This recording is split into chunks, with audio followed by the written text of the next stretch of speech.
Welcome to the DYNAMO Show. I am your host, James Erdt, the Chief Architect of WOW for DYNAMO Entrepreneur, a brand that supports experts in living well and doing good. Not only those experts that are putting their oxygen mask on the world, but that are also putting them on themselves, those that are getting selfish in health, taking care of what we call our 5 F-word system: food, fitness, family, finances, and fun, and really getting balance so they can become not only the observer of their own universe, they're contributing to themselves, they're contributing to their family, their community, and the world at large. And we have one here today. Her name is Daxa Chauhan. Hello, my friend. Hi, James. Oh, it's so good to have you on this show. Thank you. Oh, you know, we've been talking now for a couple years, and Yes. finally we're like really getting together, and we're gonna have a wonderful conversation today. I know you've had some big challenges in life, and I commend you first off for being able to sit here and empower other people, empower other women, you know, and do what you do. So care to share a little bit about the challenge that you've had? Certainly. 10 years ago, I was diagnosed with fibromyalgia, and I had severe depression, and I thought that was the end of it.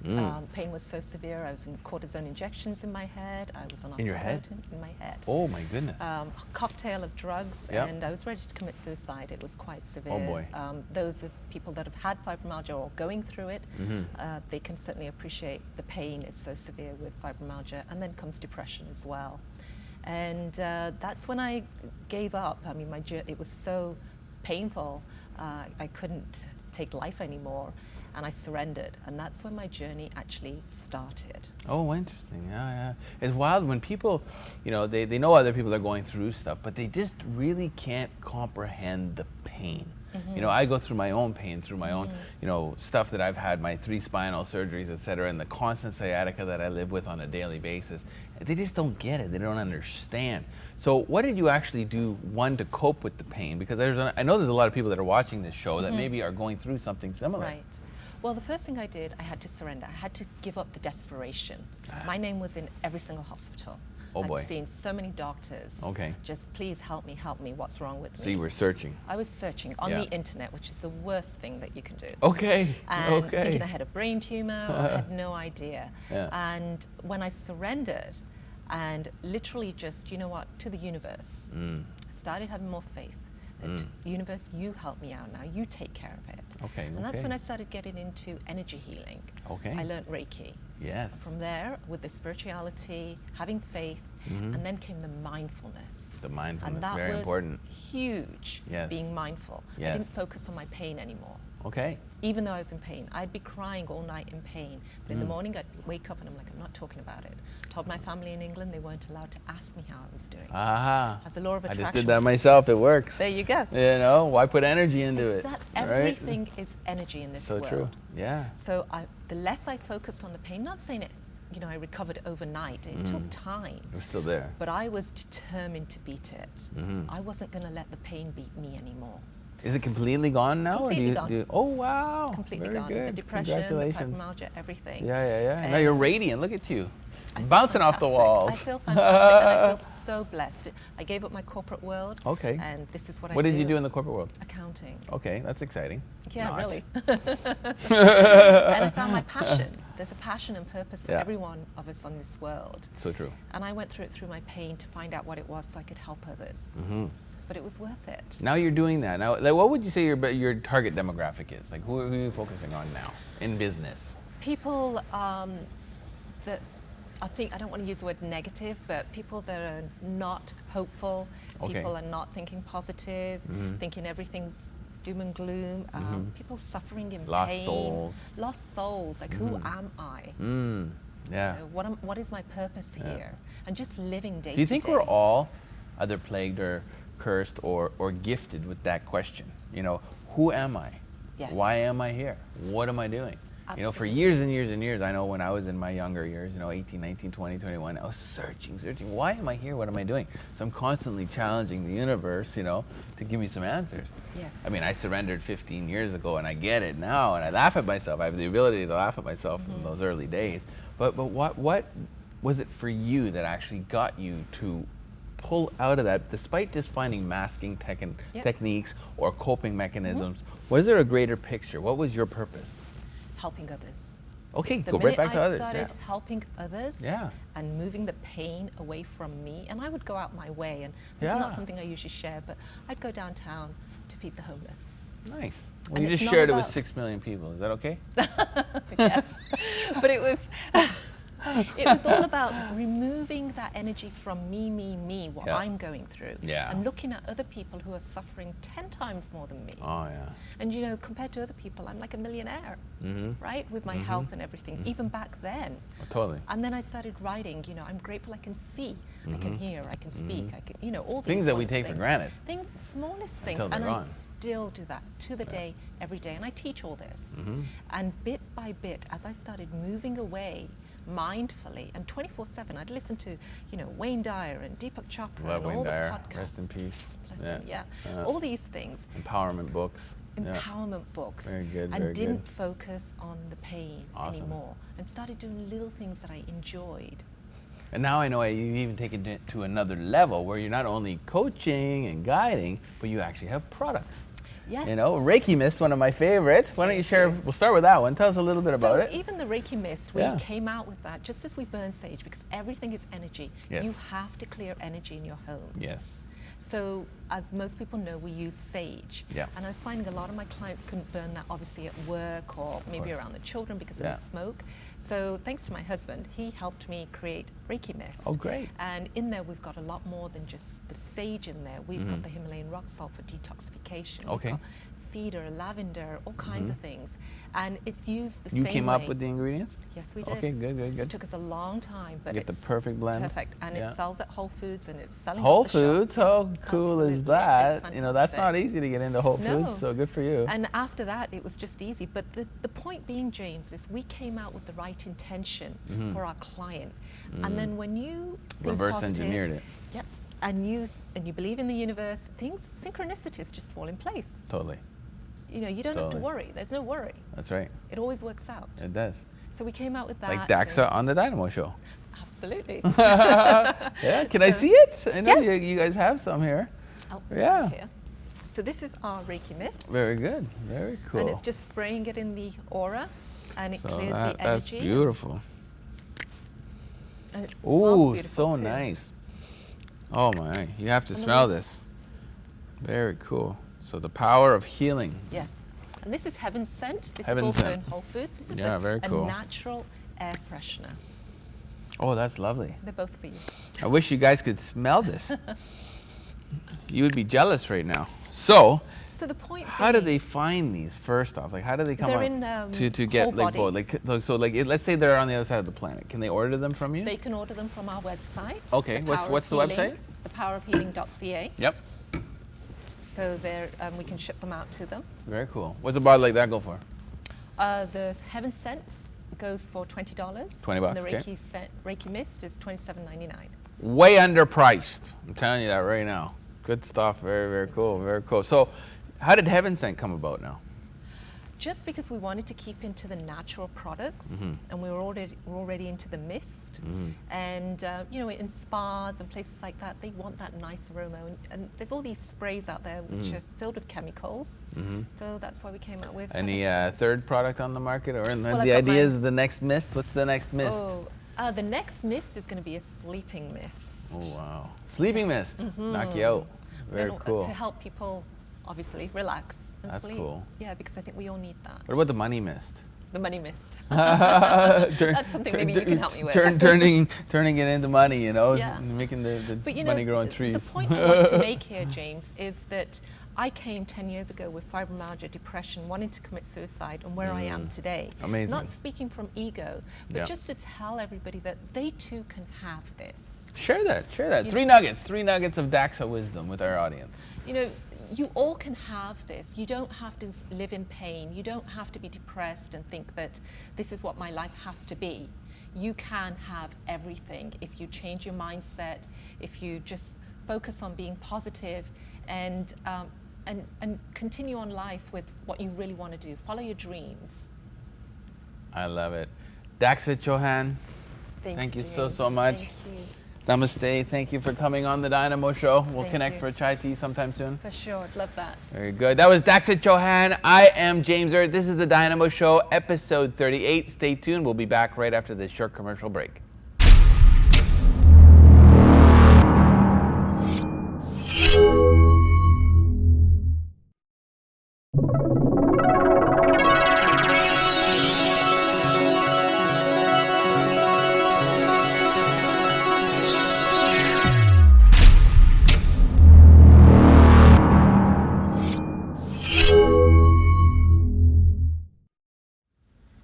Welcome back to the Dynamo Show. This is episode 38. I am James Erdt, your host, the chief architect of WOW for DYNAMO Entrepreneur, a brand that supports experts in living well and doing good. And I have a friend here that actually supports a fairly unique group of individuals coming from one country to another to live well and do good. Her name is Zinnia J Qureshi. Hello, James. Hello. It's an honor to have you here. Oh, well, thank you for having me. Yeah, you're very welcome. I know you got a lot of exciting things going on.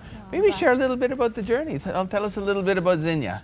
Well, I'm a mom, so I have a little kid, which cool. is I think it's the most important part of my day and the most part of How anything that I little? do. He's 16 months. Oh, little. Yeah, Okay, so he keeps me busy. What's his name? Michael. Michael. Very Well, cool. actually, we call him Mikal because that's yeah. what we that's the South Asian version Yep. of Michael, but either or. Cool. Some of the projects I'm interested in and working on are I'm a supply chain professional during the day. I have my first book that's coming out. Awesome. Thank you. And I am one of the 3 founders of a very near and dear cause to my heart. It's a non-for-profit called Strength and Stories. Strength and Stories. Very cool. So we'll get into that. Let's talk a little bit about the book, because I know it's pretty exciting right now. Care to share a little bit about the vision of how it all unfolded? Absolutely. Where did it start? Absolutely. Well, I came to Canada about 10 years ago, actually, this August, and I was an international student and a new immigrant. And one of the biggest challenges I faced was the adjustment for me to call Canada home. Okay. It was a cultural shift for me, so I had to deal with culture shock. It was a different kind of environment for me because I was coming from Pakistan, where even the system of education is Westminster, so we follow the European system of education. So the North American system of education was very different for me in addition to the cultural adjustments. So it took me a while to get used to Canada, and unfortunately I didn't have the resource material available for me at a university level or outside to sort of break down that process for me. So what I've done... Were you afraid? Was it something that was, were you fearful when you came to Canada, or was it just like so out there, like to decipher? The latter, the latter. I wasn't scared. Canada has been nothing but kind and welcoming and generous. The people really live up to, you know, the notion that Canadians are really the kindest people. I love that. So I didn't have any trouble, you know, from that perspective, but it was just very overwhelming, and I didn't really understand fully the scope of what I was coming into when I Okay. first came here. Yeah. So then when I graduated and I had, conversations with immigrants like myself and international students, I decided that, I think it's time for me to put my voice to good use and really write a book for people like myself who are coming here a little clueless about what they're really embarking on. So to sort of prepare them and tell them, you know what, it's going to be a tough 4 years for you. Okay. Here's what you can do to make that journey better for What yourself. did you do without a book like that? What are some of the things that you did to cope? It's interesting. I did a whole bunch of things. I didn't know how the healthcare system worked. Okay. I mean, Canadians have OSAP here. Yes. But I didn't understand how UHIP worked, which is the University Health Insurance Plan.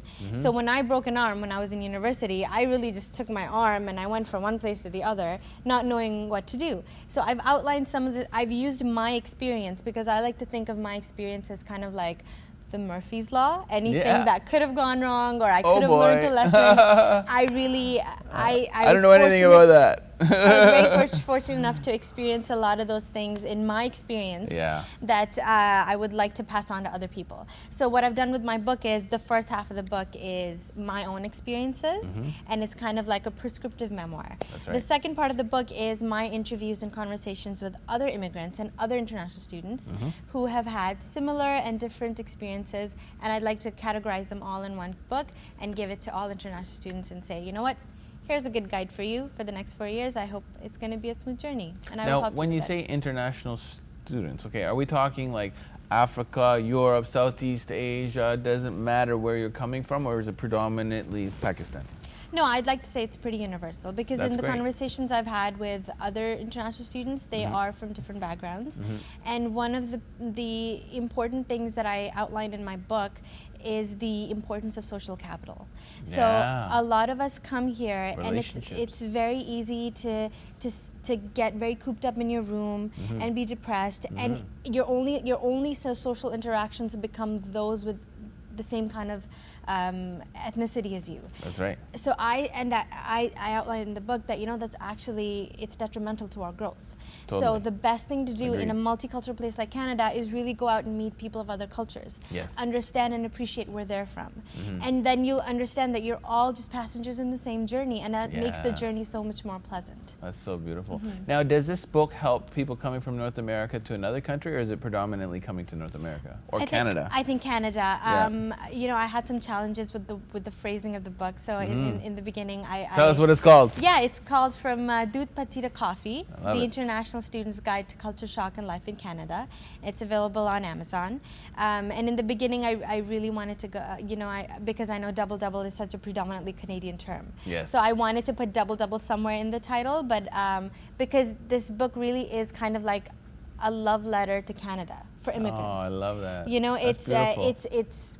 it talks about beaver tails and Nanaimo bars and double double and French vanilla. So it's I think as much as I'd like to write a book that would be applicable for Canadians overseas, I think for this book and for this time, it really is specific to Canada. It's wild because I spend a lot of time in India. So I'm in Mumbai for the last 6 years in Bandra, Juhu Beach downtown area. And the opposite is for me. It's like going to chai tea. Yeah. Right? Everything is chai, right? So I came back from Southeast Asia and I'm drinking chai here now. Yeah. But same thing, culture shock. Everything is done just slightly differently. Yeah. There's a lot more culture there, I find, in Southeast Asia. It's Yeah. deeper, older. And I'm sure when once you've traveled and if you were living there, you must have realized that your experience there could be neatly broken into 4 categories. So you went in with something called the honeymoon phase. So everything was amazing, everything was new. Yeah. And then when you started to live there day after day, you started to get into a little bit of a slump where you were like, okay, this is really nice, but I kind of miss home. I kind of miss, my double double. Yeah. I kind of miss my beaver tail. This chai is great, but I want my Starbucks. So and then you kind of do into adjustment, and then you finally go into acceptance, which are the phases that I've outlined in my book. So other than providing those tools to help you excel at school, which I know for me was very different. I came from a very different system of education, so just the educational adjustment was hard for me, and then on top of that you pile on the cultural adjustment. So it really becomes a double whammy for international students. Totally. So I've tried to make an attempt on my end to make sure that some of those concerns are addressed in a proper way. Does it work for somebody who's not a student? Absolutely. Absolutely. I've made it general enough that it's applicable for recent immigrants, new immigrants. I've even interviewed some of the I've interviewed someone whose parents fled the civil war in Sri Lanka. Oh my. So they were refugees when they came here to Canada, Powerful which is story, very, I bet. you know, it draws parallels with the refugees that are coming in from Syria. Yes. So it's pretty applicable to all kinds of new immigrants. Now, if you were to share with our audience 3 nuggets of wisdom, Zinnia wisdom, basically, just from your experience coming from Southeast Asia to here, what would you share? Well, you know what? Be open. Like I said, be open to what Canada has to offer to you. It's a huge place. It will overwhelm you, but there is no place like Canada. There's no nicer people that I've met, other than of course in my own country, because of course. But when I came here with a mindset. I thought I knew what North American culture was, and I thought I knew what I was getting into. Allow yourself the opportunity and the time to give yourself the knowledge that you will make it out here. You will be okay, and believe in yourself. Go out, make friends, talk to different people from different races and different cultures. There's no place like Canada. There's no place where multiculturalism is so accepted and so celebrated. And I can't believe that I'm here, and I couldn't be happier. I love it. I love it. That is so awesome. And that's so true. You know, every time I come back to Canada, I go wherever I go in the world, predominantly Southeast Asia, it's just a little reminder of how right we have it. You know, I'm actually a speaker for the United Nations, and I just spoke on humanity versus even multiculturalism. They wanted me to speak on multiculturalism, but that still segregates. That still says you're different than me, you're different than me, you're different than me. So I took it another level up to human, just coming back and being human. And Canada can teach the world a lot. Absolutely. Zinnia, thank you so much for my coming on pleasure. the show. Check out her book, available on Amazon. I am James Erdt. This is the Dynamo Show, episode 38. Thank you for tuning in. We're going to be back right after this short commercial break with our next guest.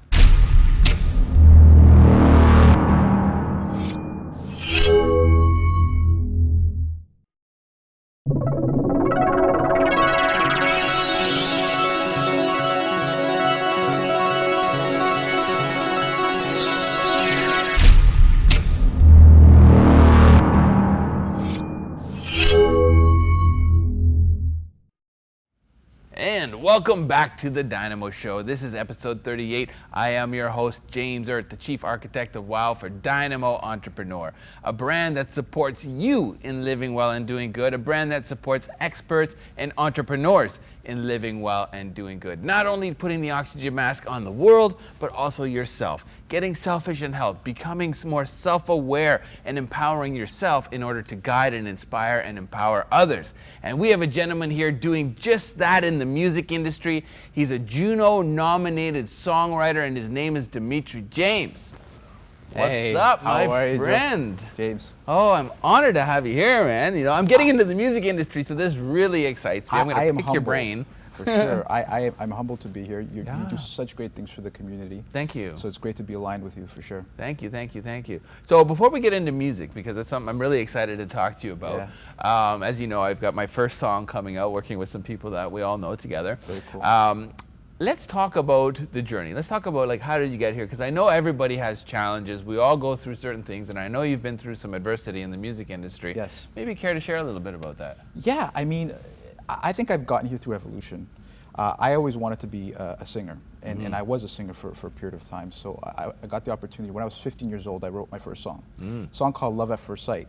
Knew nothing about love. It was all fantasy. That's awesome. But I had an imagination. Yeah. So I sourced out a producer. Okay. I sourced out a record label. And fortunately enough, it was a commercial song. And it came out on a CD compilation. Nice. Yeah. First song. First song. Good for you. Commercial. Yeah. Commercial Of course, first song. Of course, yeah. Fast forward now many years to the year 2000.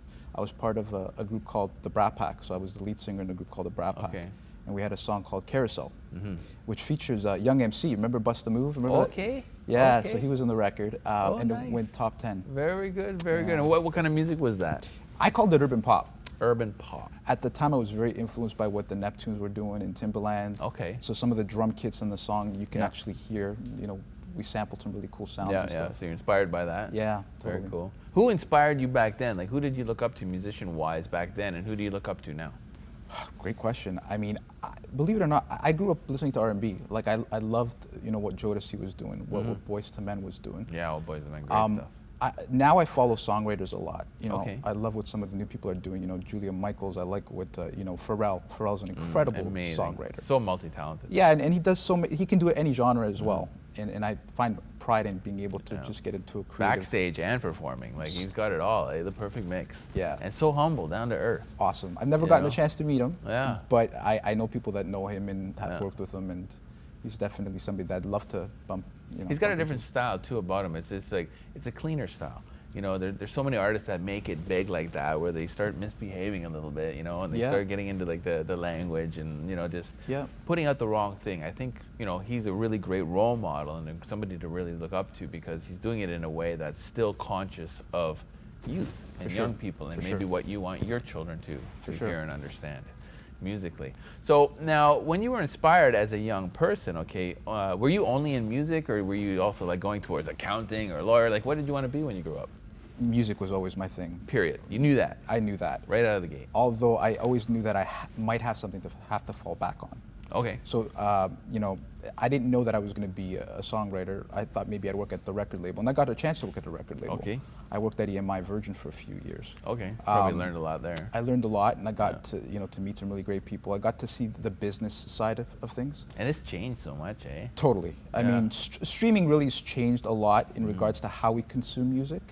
But now even the deals, you know, now we have something called a 360 deal. So, you know, What's that? a record label now doesn't only sign an artist just for what they do as a singer. They want the merchandising. They a want 360 deal. It's called the 360 deal. Okay, So I'm the learning here merchandising, today. the concert, the promotion, Yeah. rights to different things that artist might do. Okay, so like the whole gamut. Yeah. Does that include like social media and stuff like that? I mean, now social media is so prevalent, which is not something we had back when you were younger. Yes. You know, does that influence you in a certain direction differently than it would have in the past? I mean, I think the reach that we have now is so much, you know, Exponential. yeah, it's grown so much. And I think when people want to get in touch with somebody now, it's a lot easier, you know, Yes. just to be able to go on their Instagram or their Facebook and, you know, send them a message. So I think social media has really just expanded the reach. And it's a great tool for the independent person that hasn't been heard, because a lot of independent people need, you know, a platform. That's right. And that's what social media does. You know, YouTube, you know, Totally. Justin Bieber got signed off of a YouTube That's right. video. That's right. You That's know, right. so those opportunities You know, I exist. mean, it's interesting now because record labels, you know, for lack of a better word, they used to rape us with prices. You know, Yeah, it was just, yeah. you know, outrageous what they would make. Outrageous when you actually find out how much the artist was making compared to the record label. Yes. There's some horror stories there and nightmares of contracts signed, because generally music people are not good business people. Yes. How important is it to be a good business person, and were you a good business person signing your first deal?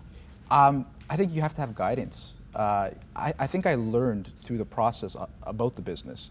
I'm very fortunate now to have a manager that Okay. deals with a lot of my business. That's good. She's actually a woman out of Connecticut. Okay. We call her Diva.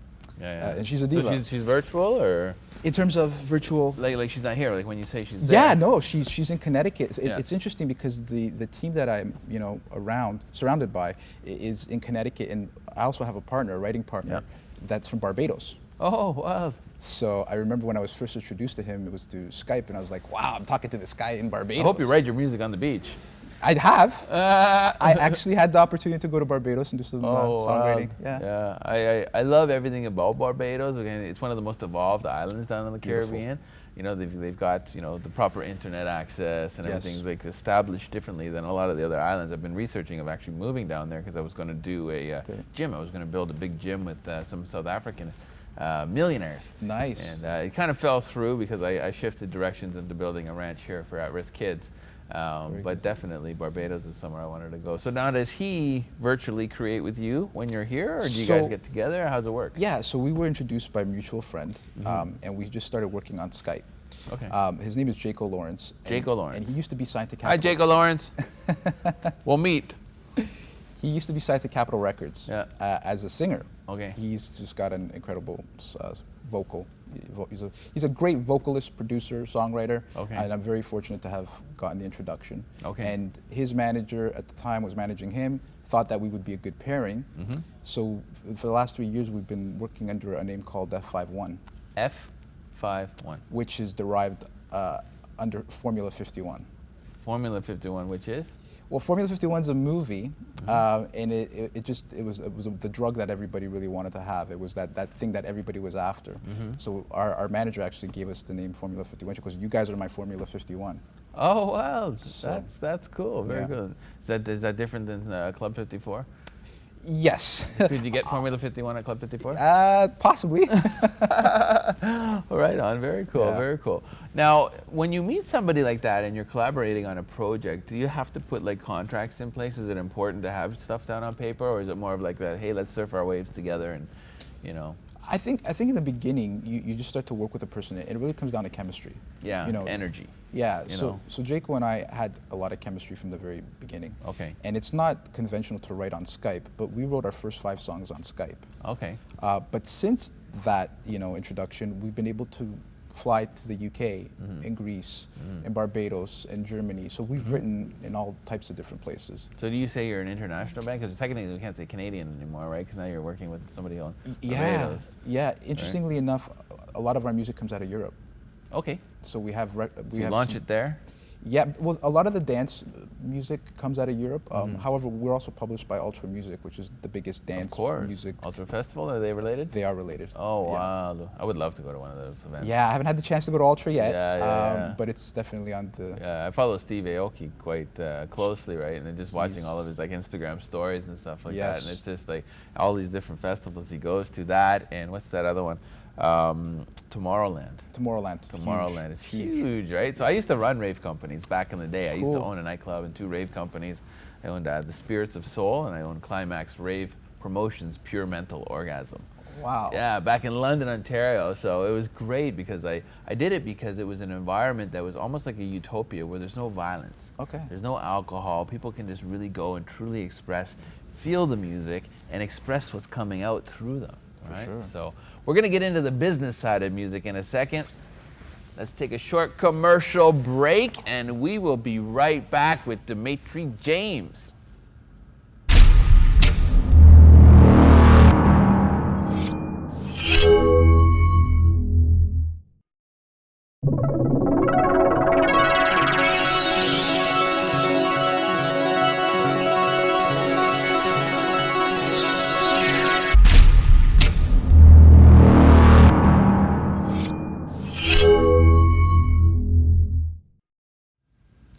Welcome back to the Dynamo Show. I am James Erdt, your host. We're going to keep things going with Juno-nominated Demetri James. Hey. Okay. Pleasure. Now, I'm a new musician. Yeah. Okay, so I'm 45 years young now, and I thought, you know what? It's never too late to be great. You're right. One of the things I've always wanted to do is be a lead singer of a band. It's like I was born to surf. I ended up in Canada, so I became a snowboarder. So that was kind of the alternative. And I was also born to perform. Right? I'm not the greatest singer, okay?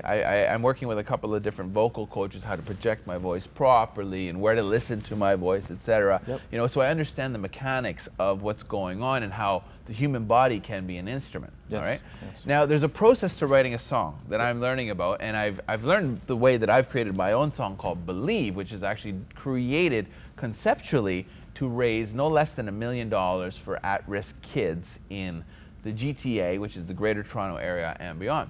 Now, the reason I share this is because when you empower a song with a cause Yes. versus just, hey, look at me, I have a great voice, or hey, look at me, I'm a performer, etc. When it's me, you might get this big. But when there's a great cause or some sort of a purpose behind the music, it's exponentially huge. For sure. So 2 questions for you. Yeah. 1, let's get into the songwriting process. Yes. And 2, is there a purpose behind your music? Yeah, I mean, sometimes people ask me, how do you write a song? And I say divine intervention. There you go. And what I mean by that Purposeful. is, I don't know where it came from, but this melody came from somewhere, this lyric came from somewhere, this concept came from somewhere. And then there's other times where I go into a session and I have to write a song. Okay. But some of the best songs, and a lot of people will tell you this, they come from purpose. Yes. whether you're in love, whether you're in a breakup, whether you're struggling with loving somebody. Because I mean, I think everybody goes through such different emotions. But resonating with what you said, definitely, when you have a purpose and you want to share that purpose with the masses, you know, real truth comes out, and I think it just really connects with people, aside from just the melody or the lyric, but just the feeling of what that record, you know, evokes. That's so important too. Like when you go into writing a song, it can be a specific topic, like you said, like, you know, about love. Yes. And at the time, you didn't really know so much about love, but now having gone through a few heartbreaks here and there, you just know so much more. You feel so much more. You get more vulnerable in your music, and I think your audience actually picks that up. For sure. You know, when you actually get really real and authentic and genuine.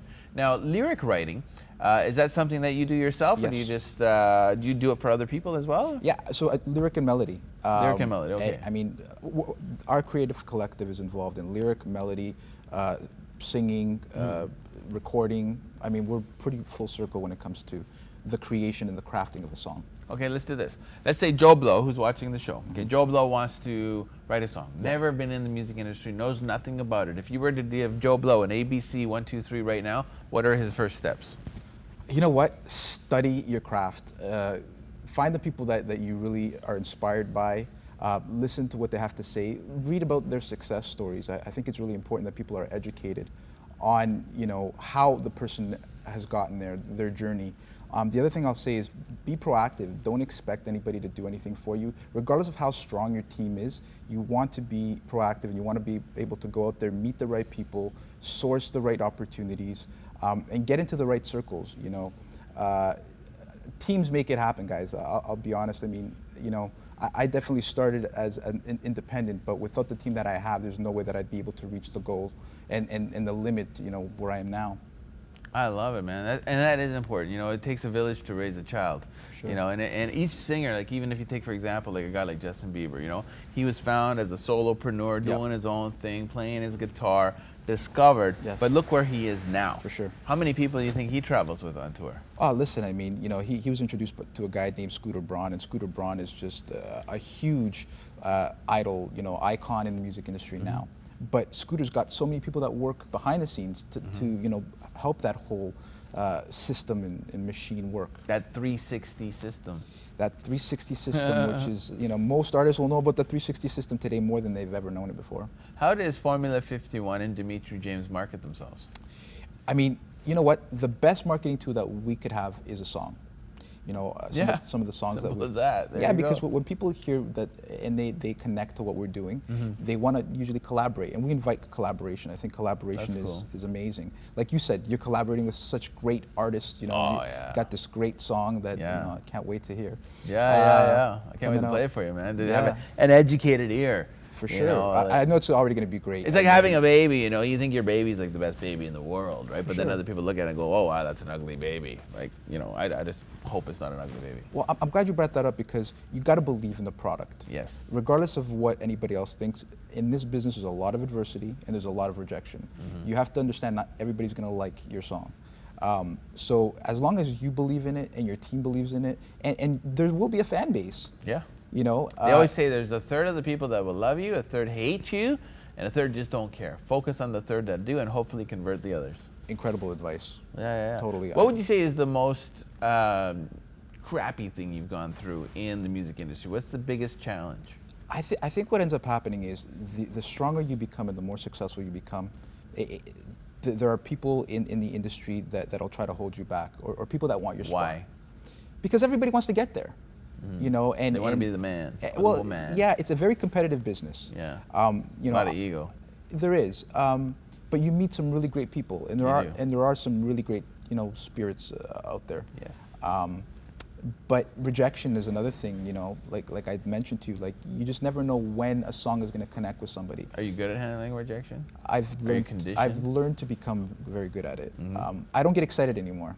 And I don't say that because, you know, everything excites me, but I just don't attach myself to a situation, because at one point they might say, hey, Justin Bieber's going to cut your song, and they come back and say, you know what, it just didn't make the album. So when you attach yourself to that, you know, you could face disappointment. So I've created a good barrier to, you know. I just heard a really great saying. It's when you truly, it was actually by Tony Robbins, you know, when you truly level up and advance, you go from expectation to appreciation.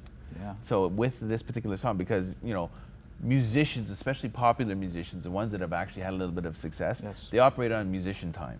And in musician rock star time, it's kind of like, you know, I just learned it in India, Indian Standard Time. It's a very different level of timing, where basically you just have to wait. You know, you wait Patience. for it when it's ready for them to kind of do it. So when you're expecting, you're getting let down. Yes. So I switched my expectation, which I was getting really frustrated at the beginning of the songwriting process, because we got so many artists kind of collaborating, to just simple appreciation. Totally. And let it go. Yep. And when it happens, it happens. Yep. And it's been magical since I've made that switch. For sure. Absolutely. So let's play a game.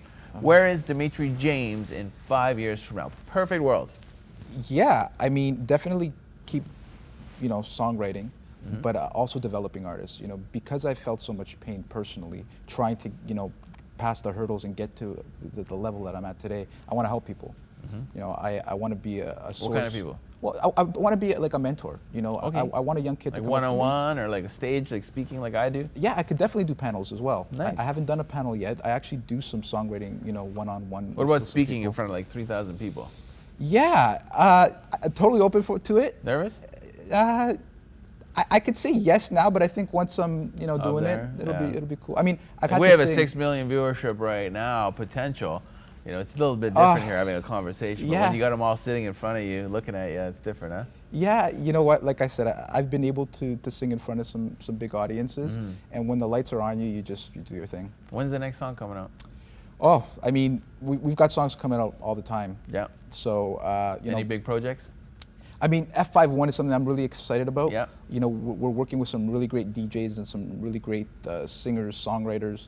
So that's exciting. And also, you know, the goal of always trying to work with, you know, some of the big names like the Rihannas and the Justin Biebers and the Jason Derulos.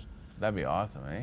Yeah, and you know, I'm lucky to say that I think I'm getting closer To that. You know, after doing this for 20 What would years. make them want to work with Demetri James? You know what? What would you bring to the table? What value do you bring a guy like, you know, Justin Derulo? I mean, I think, Jason, sorry. yeah, I think it's style and I think it's chemistry. Yeah. I think, you know, everybody's always looking for something different, and they're always looking to, you know, take on a different vibe, or, you know, be inspired by a lyric and it said in a different way. So again, like, you know, the biggest marketing tool that we have is our songs and who we are. Who's your favorite female voice? Oh my goodness, lately I've been loving Tori Kelly. Okay. And she's also through that Scooter Braun Magical, eh? system. Yeah, Magical. I believe her. Yeah. I think that's another thing. Like, your song or the artist that's singing it has to be believable. It's true. Because there's been so many manufactured artists, groups. Yeah. Producers groups. Yeah, but I mean, you see Yeah. Ed Sheeran, like, he's such a down-to-earth, cool guy. Just Oh, gets wow. up there, What plays a beautiful guitar. music, eh? Yeah, So just- simple, down to earth. And Yeah. it's the same guy that started, like, you know, the overnight success story 2 years ago, which actually was 20 years in the making, or 10 years. Exactly. You know, until we get there. Thank Exactly. you so much. Yes. I can't wait to see A you win all pleasure. kinds Thank of you. awards. You got a new fan. Much gratitude. I'm going to play you my song afterwards. Awesome. I am James Erdt. This is episode 38 of the Dynamo Show. Thank you so much for your attention and tuning in. We will see you on episode 39.